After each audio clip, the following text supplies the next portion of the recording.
Pleased to bring in our first guest. He is the founder and the president of the Article 3 Project, Mike Davis. Hey, Mike, welcome in. Thank you for having me.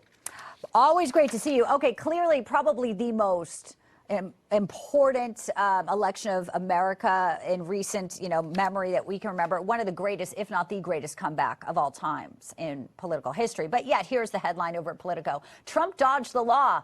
Here's who to blame. He dodged the law, or he just won a massive re-election with the popular vote and fought back against a weaponized government. Interesting wording, as always.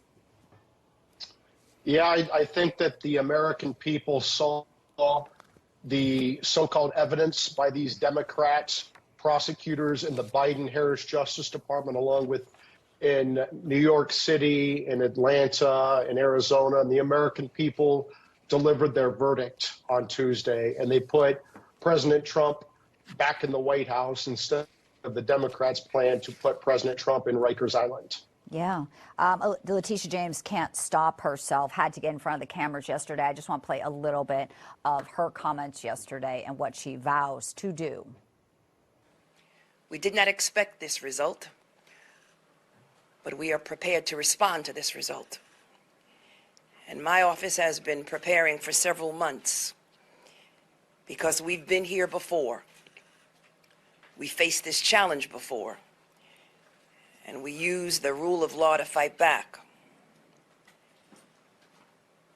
And we are prepared to fight back once again. She's an attorney general, so she's using the state's money. I mean, there seems to be some type of psychosis, and this doesn't seem like something that should be within her power, yet it is. She's been there before because she campaigned on getting Donald Trump. What do you make of these words, the timing of it? Is there any remedy for this type of lawfare now? Yeah, I would say this to Big Tish James. Number one, you're about to get reversed on appeal by even Democrat-appointed judges on the New York Appellate Court for your bogus lawsuit against President Trump for fraud. That's going to get reversed. And I would say this, number two, Big Tish James, you better be careful, because when you politicize and weaponize law enforcement against your political enemies, you are engaged in a very serious federal civil rights felony called conspiracy against rights under 18 USC section 241. And I can imagine that the Trump 47 Justice Department is not going to have any patience for this Democrat lawfare over the next 4 years. TikTok. Here we go. January 20th, Inauguration Day. There's been a lot, of course, reaction to Donald Trump winning, and winning not just, the Electoral College, but we know he won the popular vote. Here's the ACLU's deputy director talking about what people, Americans on the street, need to do. It's pretty appalling. I'm going to play this in case our audience clearly didn't watch MSDNC for this. One of the reasons why I want to stress to people, we need you in the streets, because the courts will not always do everything for us. Well, I do feel like the judges have been doing everything, Juan Merchan and Engoron. Anyway, that's a side note there, Mike, with the judge shopping that goes on. People in the streets, what is he talking about? It sounds like it's inciting sort of violence. Is this an operative, or is this the ACLU? Americans have the First Amendment right to protest. That is certainly true. But if that protest turns into violence, if it turns into a riot, there's not going to be patience in the Trump 47 administration, I can imagine, for any of this violence. And the Trump 47 Justice Department, I hope, is staffed with an attorney general who will actually enforce the law and not let riots happen like what happened with BLM and Antifa the last time. And so I would say to these Democrat operatives, you better accept the results from the American people in this election, because if there's violence in the streets, you're going to face severe legal, political, and financial consequences. Joe Biden just came out about 11:30 this morning. He said, let's bring down the temperature. Very interesting, because he was calling Trump supporters garbage, a few days ago. So the rhetoric's changed. He's inviting Trump to the White House. I'm sure Trump will go. What about Hunter Biden? Joe Biden's always said he won't pardon his son. What do you think the fate is for Hunter Biden, and what would be actually the right thing to do under the law, Mike?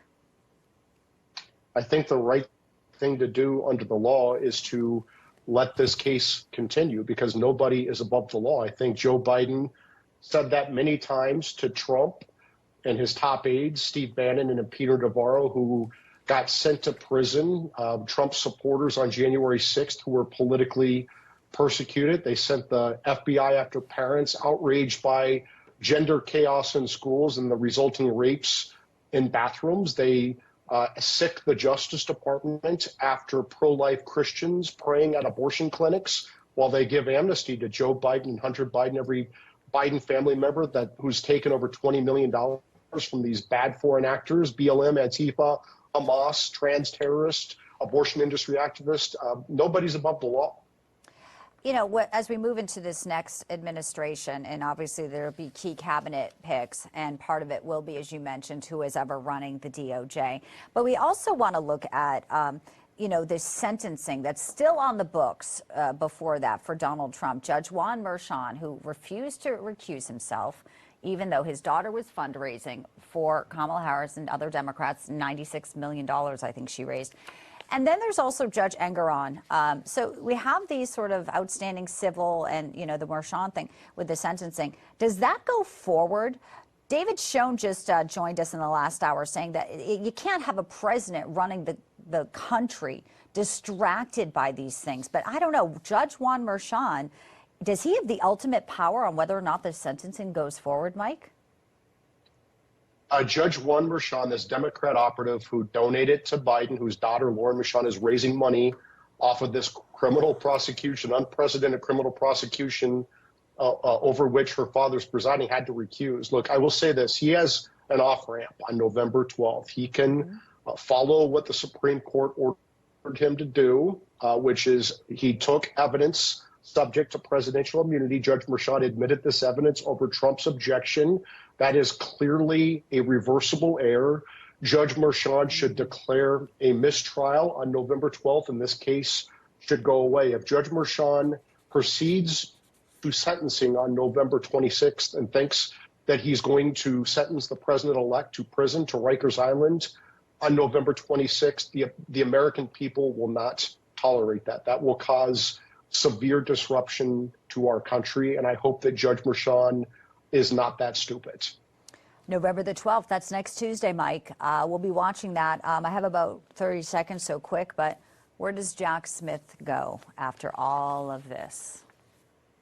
He should go to prison for engaging in a criminal conspiracy against President Trump. He was smart enough to say that he's going away. It's amazing he did it the day after the election, after he said that nothing he was doing was about the election. This was just about the law that he announces after Trump won. He's shutting down after the election. Jack Smith certainly should go to hell. Well, maybe he's watching. Maybe this will get to him some way. Yeah, it is interesting. The day after the election, all goes away. Mike Davis, founder and president of the Article 3 Project, been doing a lot of work on all of these lawfare cases. Thank you so much. Good to have you in today. Thank you.